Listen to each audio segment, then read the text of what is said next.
오늘의 주요 뉴스입니다. 어제 하루 코로나19 신규 확진 환자가 49명이 추가돼 국내 누적 환자는 11,590명으로 늘었습니다. 지역 발생자가 46명인데 수도권 교회 등에서의 종교 소모임 확진 영향입니다. 사망자는 1명이 추가돼 누적 사망자는 273명으로 늘었습니다. 오늘부터 3차 등교 수업이 시작됐습니다.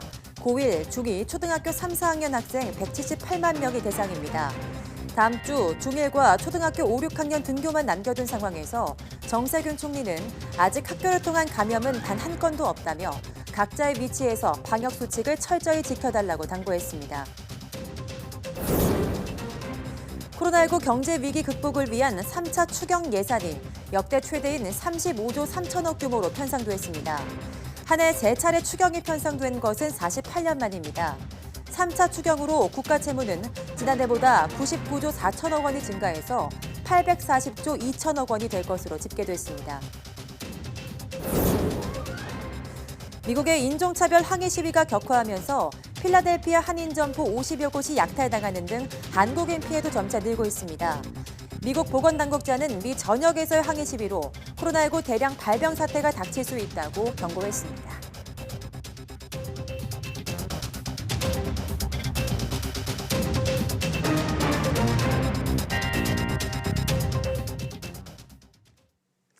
여러분 안녕하십니까? 6월 3일 사이언스 투데이입니다. 종교 소모임 관련 확진 등 산발적 감염이 계속되면서 어제 하루 신규 환자가 49명 늘었습니다. 중앙방역대책본부는 오늘 0시 기준 국내 확진자는 11,590명, 사망자는 1명 늘어난 273명이라고 밝혔습니다. 교회 관련 확진이 이어지면서 지역 발생만 46명에 달했습니다. 대부분 수도권에 집중돼서 서울과 인천 각각 17명, 경기 11명, 대구 1명으로 확인됐습니다. 신규 해외 유입은 3명으로 입국자 검역에서는 확진자가 나오지 않았습니다. 완치 환자는 21명이 늘어서 격리 해제 누적은 1,467명으로 집계됐습니다. 수도권을 중심으로 코로나19 지역 감염이 잇따르는 가운데 오늘 초중고생 178만 명이 등교했습니다. 오늘 등교를 시작한 학년은 고1과 중2, 초등학교 3, 4학년입니다. 앞서 1, 2차 등교 수업을 한 281만 명을 더하면 등교 학생 수는 459만 명으로 전체 77%입니다. 이어 오는 8일부터는 나머지 중1과 초등학교 5, 6학년이 등교하면서 모든 학생이 등교 수업을 받게 됩니다.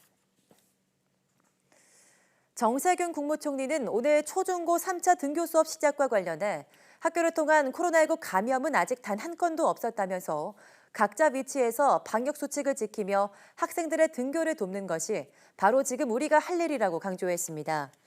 정 총리는 오늘 중앙재난안전대책본부 회의에서 최근 수도권의 산발적인 집단 감염 발생 때문에 등교 수업에 대한 일부 우려가 있지만 현재 어려움 때문에 아이들의 미래를 좌절시켜선 안 된다고 말했습니다.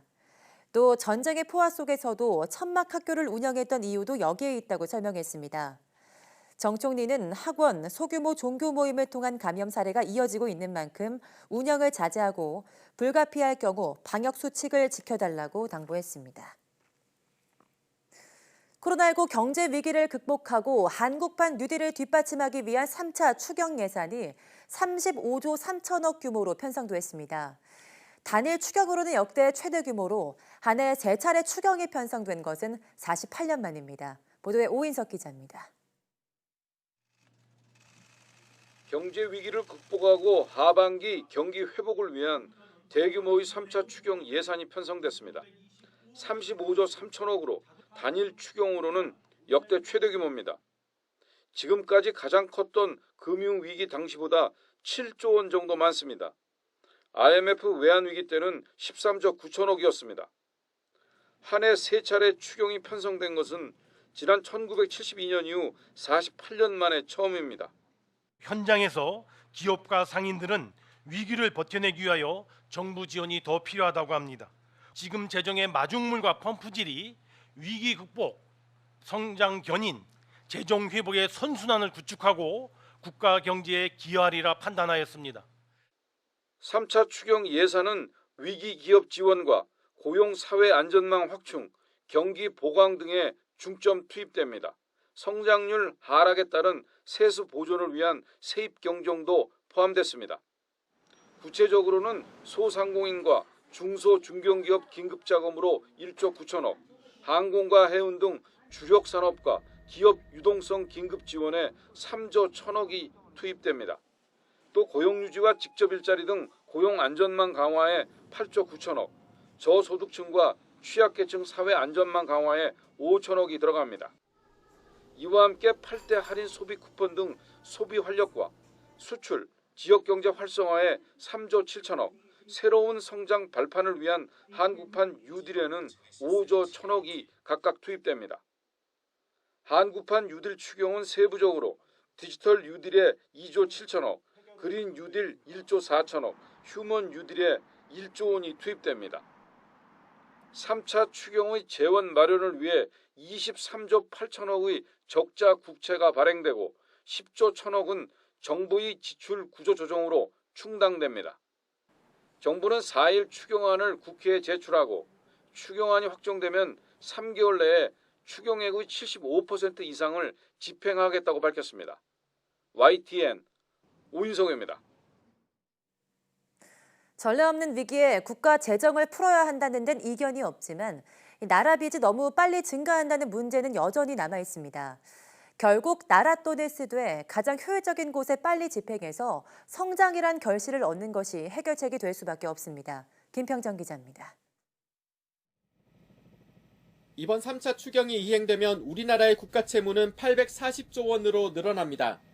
지난해 국가채무 740조 8천억 원과 비교하면 1년 만에 무려 100조 원 가까이 급증하는 겁니다.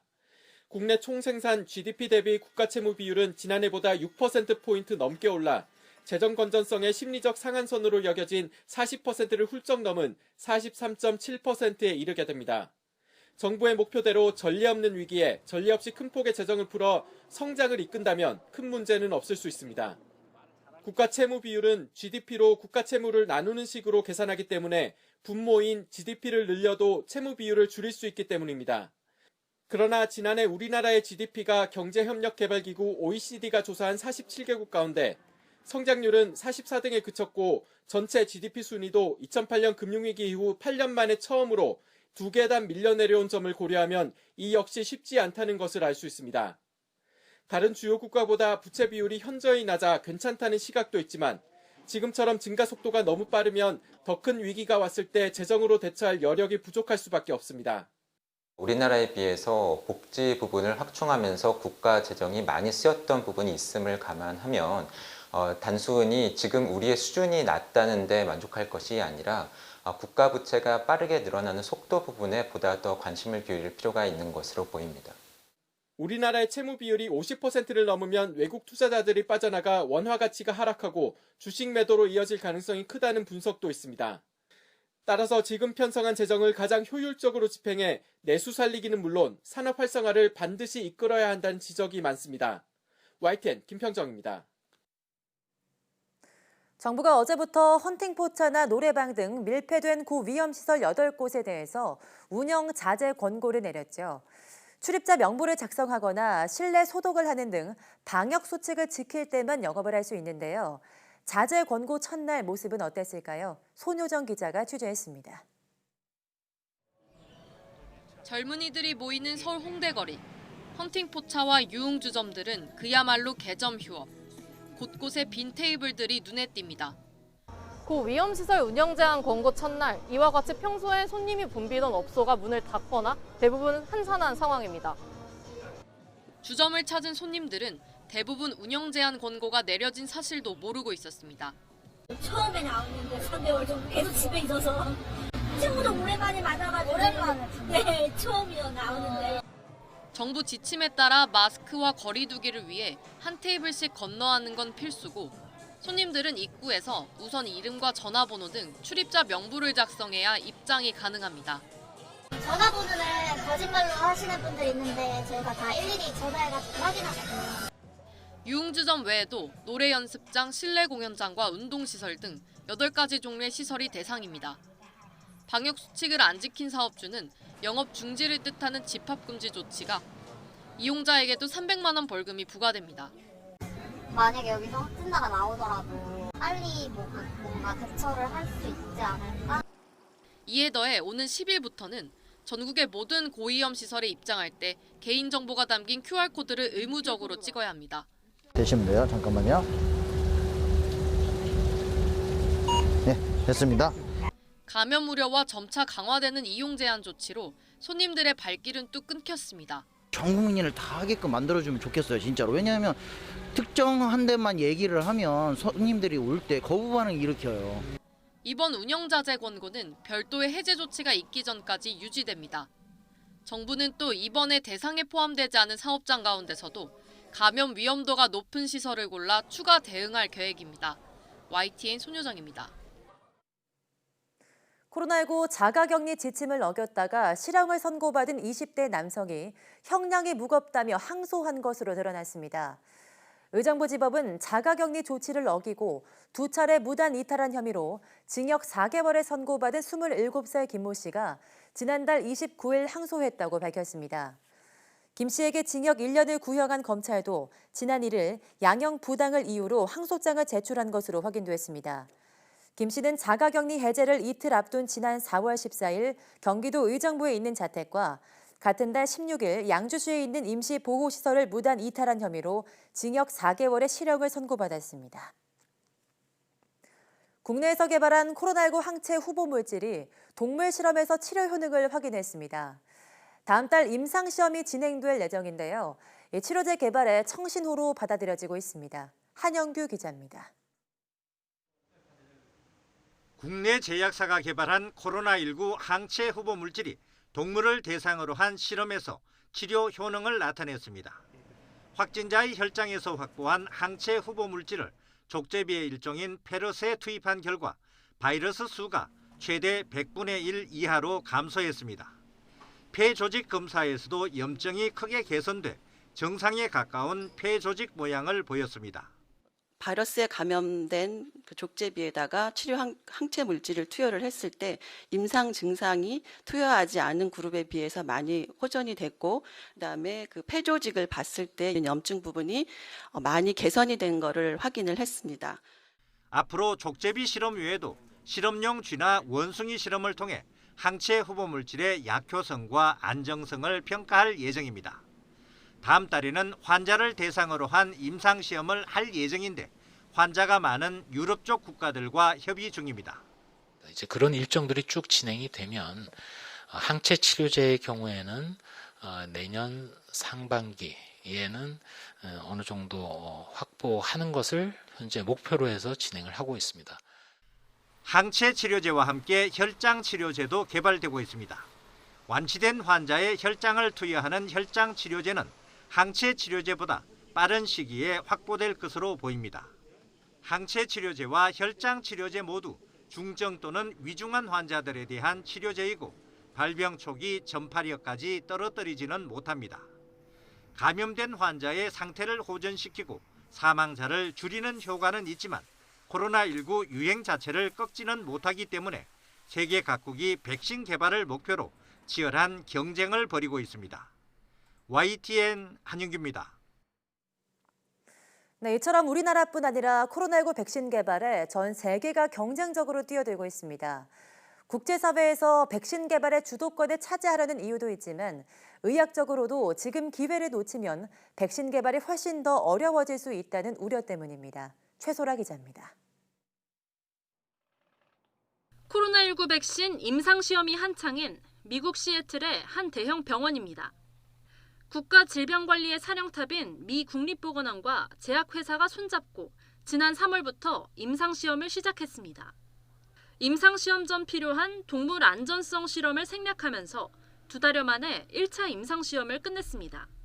And if we actually find a successful vaccine, we are actually making a plan that it will already have been manufactured in sufficient doses to start distributing it, so you don't have a long gap at the end of the clinical trial. 백신 개발에 속도를 내는 건 중국도 마찬가지입니다. 중국 정부가 임상 단계를 대폭 축소한 덕분에 중국 제약회사는 지난 4월 뒤늦게 임상 시험에 나섰지만 임상 마지막 단계인 3차 시험을 앞두고 있습니다. 유럽의 제약회사도 상황은 마찬가지입니다. 이처럼 각국이 백신 개발 속도전을 벌이는 건 주도권 경쟁도 있지만 백신 개발의 골든타임을 놓치지 않기 위해서입니다. 백신의 정확한 효과 입증을 위해서는 대규모 시험이 필요하고 역설적으로 코로나19가 확산할 때가 시험의 적기이기 때문입니다. 백신을 맞추고 그 병에 안 걸려야지만 효과가 있는 거잖아요. 그럼 안 걸리면 백신을 맞아서 안 걸린 건지 아니면 코로나에 접촉을 안 해서 안 걸린 건지 모르죠. 실제 2015년 메르스 사태가 예상보다 빨리 끝나는 바람에 실험 대상을 구하기 쉽지 않아 백신 개발에 실패하기도 했습니다.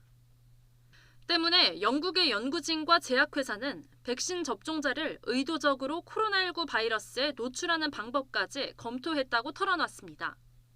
And if the disease kind of gets to a very low level, maybe challenge studies will have to be considered. I mean, we've talked about it internally and with the Jenner Institute, but we felt it's much too early. The ethical issues around this. 단순 비교는 힘들지만 가장 빠른 백신 개발로 평가되는 에볼라 백신의 경우도 최종 효과 입증까지 5년이 걸렸습니다.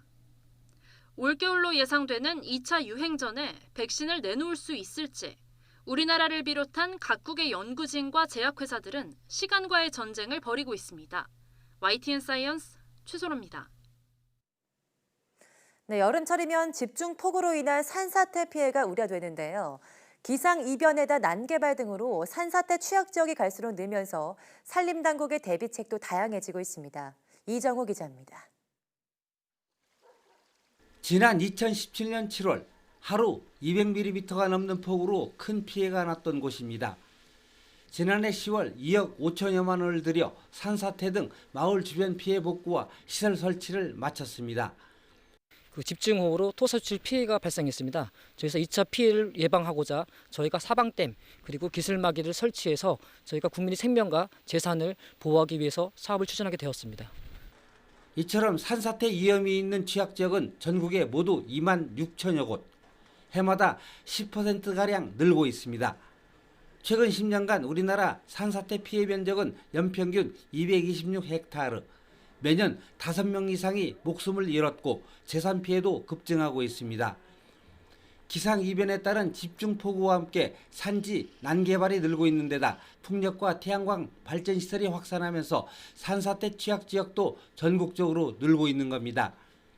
최근 재해가 발생한 지역과 규모가 큰 시설에 대한 현장 점검을 통해 산림재해 예방과 산림훼손을 줄이기 위한 대책이 다양화되는 이유입니다. 산사태 취약지역 대상을 토성류 중심에서 비탈면 붕괴 우려 지역까지 늘리고 산사태 예측 시스템인 탱크 모델을 활용해 실시간 산사태 위험 정보 등을 제공하고 있습니다. 특히 올해 발생한 울산 울주와 경북 안동, 강원 고성의 대형 산불 피해 지역에 700억 원을 들여 복구 작업에 나서는 등 2차 산림재해 예방에도 적극 나서고 있습니다. 산불 난 지역은 지반이 취약해지고 피해목이 도복될 가능성이 굉장히 크기 때문에 긴급 조치가 필요합니다. 산림청은 또 이달 안에 전국 산사태 취약지역에 사방댐 300여 개를 추가로 설치하는 등 산림재해를 효과적으로 줄일 수 있는 사업에 주력하고 있습니다. YTN 이정호입니다.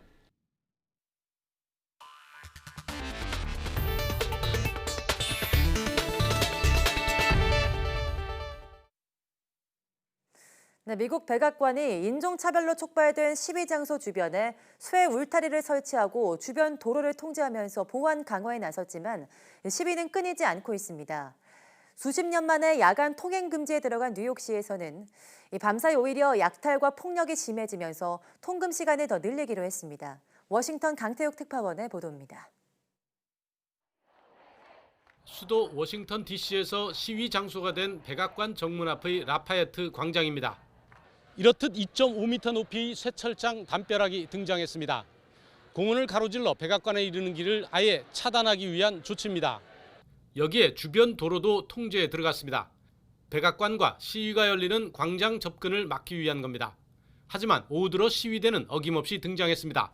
담벼락을 흔들며 트럼프 대통령의 위협에 굴하지 않겠다는 의지도 발산했습니다. My grandma, she picked cotton when she was a kid. Her parents are slaves. For my kids who are coming after me, I don't want them to have to go through this. 트럼프 대통령이 군대를 동원해 진압하겠다고 한 선언이 오히려 시위를 자극하고 있다는 지적이 나오고 있습니다. 특히 뉴욕에서는 밤사이 야간 통금이 무색할 정도로 약탈과 폭력이 더 기승을 부렸습니다. 뉴욕시는 경찰력을 2배로 늘려 대비했지만 속수무책이었습니다. 이에 따라 야간 통금 시간을 저녁 8시부터로 늘리기로 했습니다. I am extending the curfew, which I announced would be beginning again at 8 p.m. tonight, going till 5 a.m. Wednesday morning. 미국 언론은 미국 전역에서 5천여 명 이상이 체포되고 진압에 나선 경찰도 총격을 당하는 등 시위가 오히려 악화하고 있다고 전했습니다. 워싱턴에서 YTN 강태욱입니다. 네, 미국의 공중보건 위생을 책임지는 제롬 애덤스 공중보건 서비스단 단장이 미 전역의 인종차별 항의 시위로 또 다른 코로나19의 대량 발병 사태가 닥칠 수 있다고 경고했습니다. 애덤스 단장은 현지 시각 1일 미 정치 전문 매체 폴리티코와의 인터뷰에서 개인적 제도적 인종차별주의가 가져올 공중보건상 파급 효과와 사람들이 자신과 지역사회의 해로운 방식으로 밖에 나와 시위하는 것에 대해 여전히 우려하고 있다고 말했습니다. 애덤스 단장은 코로나19가 전파되는 양상에 비춰볼 때 앞으로 우리가 새로운 집단 감염이나 대규모 발병 사태를 볼 것으로 예상할 만한 충분한 이유가 있다고 강조했습니다. 세계보건기구 WHO가 공개적으로는 중국의 코로나19 대응을 칭찬했지만 정작 내부에서는 정보 공유 지연에 좌절한 것으로 전해졌습니다. AP통신은 현지 시각 1일 WHO 내부 문서와 이메일, 인터뷰 등을 분석한 결과 WHO 관계자들은 중국이 코로나19의 위험을 평가하는 데 필요한 세부 사항 제공에 시간을 지체하고 있다고 불만을 표시한 것으로 나타났다고 전했습니다. 여러 정부 연구소에서 코로나19의 유전자 지도를 완전히 해독했는데도 중국 당국이 이를 일주일 넘게 공개하지 않은 데다 검사와 치료제, 백신 개발의 중요한 세부 정보도 공유하지 않았다는 겁니다. 한 가지 예로 중국 우한 바이러스 연구소의 연구팀은 지난 1월 2일 코로나19 유전자 지도를 해독했고 같은 달 5일에는 2개의 다른 연구소에서 코로나19 염기 서열을 분석했습니다. 하지만 중국 당국은 연구소들이 허가 없이 공개하는 것을 금지했고 1월 12일이 돼서야 중국의 질병예방통제센터가 공개했다고 AP통신은 전했습니다. G7, 즉 주요 7개국 정상회의를 확대하려는 트럼프 대통령의 구상에 대해 중국이 불만을 드러냈습니다. 관련국들에게도 도움이 되지 않을 것이라며 견제에 나섰습니다. 베이징에서 강성홍 특파원이 보도합니다. G7, 즉 주요 7개국을 확대 개편하려는 트럼프 대통령의 구상에 대해 중국 정부는 중국을 따돌리려는 목적으로 회원국을 늘리는 것은 호응을 받기 어려울 거라고 주장했습니다. 관련국들에도 도움이 되지 않을 것이라고 지적했습니다. 针对中国搞小圈子不得人心也不符合有关国家利益 미국 주도의 포위 전략이 수면 위로 떠오르면서 중국도 장기 대응책 마련에 나섰습니다. 디커플링, 즉 미국과의 결별에 대비해 경기 부양 대책을 아껴두고 있다는 분석도 나오고 있습니다. 미국이 달러 결제 시스템에서 중국을 퇴출하는 최악의 시나리오까지 논의한 것으로 알려졌습니다. 중국은 시진핑 주석이 직접 나서 남부 하이난에 자유무역항을 건설하는 계획도 발표했습니다. 돈과 상품과 사람의 이동이 자유로운 무관세 지역으로 만들어 홍콩을 대체하겠다는 전략입니다. 它作为一个对外开放的高地，它可以打造最佳的营商环境。 하지만 홍콩 보안법 강행으로 비난받는 중국이 만드는 자유무역항이 성공할지는 불투명합니다. 최근 미국에서 시위가 확산하면서 중국은 연일 미국의 인권 상황을 비난하고 있습니다. 미중 갈등은 쟁점을 옮겨가면서 점점 장기화하고 있습니다. 베이징에서 YTN 강성웅입니다.